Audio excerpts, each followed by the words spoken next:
ጌታችን አምላካችን መድኃኒታችን ኢየሱስ ክርስቶስ እሱ መካከለኛ ሆኖ በሰውና በእግዚአብሔር መካከል አገናኝ ድልድይ ሆኖ በእኛና በአባቱ መካከል ፍጹም እርቅን ፈጸመ። ሁለተኛ ቆሮንቶስ ምዕራፍ 5 ከቁጥር 15 ጀምሮ ምን ይላል? አሐዱ ሞተ ቤዛ ኩሉ በዘወዳ ሞተ ኩሉ ከመይልህ ያዩ አኮለሪሶሙ ዚያዩ ዘንበለለ ዝኩል ዘበንቲያሆሙ ሞተሂ ወሃይ ወሂ ይላል። አንዱ ስለ ሁሉም ሞተ ይላል። ስለ ሁሉም አንዱ ስለ ሁሉም ፈጽሞ ሞተ። በሕይወት የሚኖሩትም ለሱ እንጂ ለራሳቸው እንዳይኖሩ አንዱ ስለ ሁሉ ሞተ ይላል።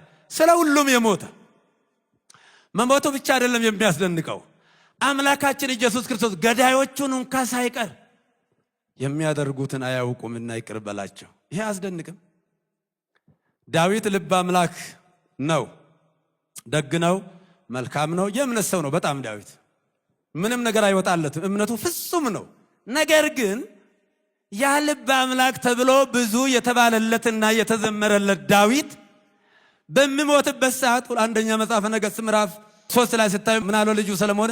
ልጄ ሰውን ጥበበኛሁን አዋቂሁን በእግዚአብሔር መንገድ ሂድ ብሎ ከመከረ በኋላ ይሄ ኢዮአብ ያደረገኝን ታውቃለህ። አያችሁት? የፍጡር ጭካኔ።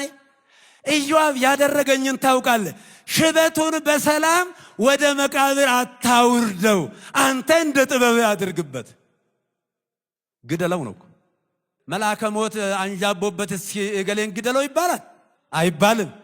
ዳዊት ግን ምንም ቢሆን ፍጹም አይደለምና ለልጁ ግድያን አስተምሮ ነው ግደል ብሎ ነው የሞተው።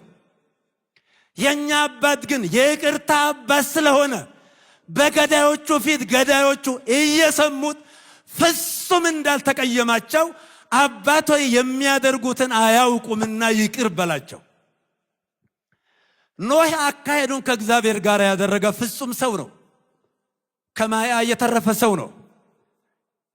ዘፍጥረት 9 ቁጥር 22 ላይ ግን ችግር ባጋጠመው ጊዜ ልጁ ካም ስለበደለው ካምን ረግሞታል እንጂ ይቅር አላለው።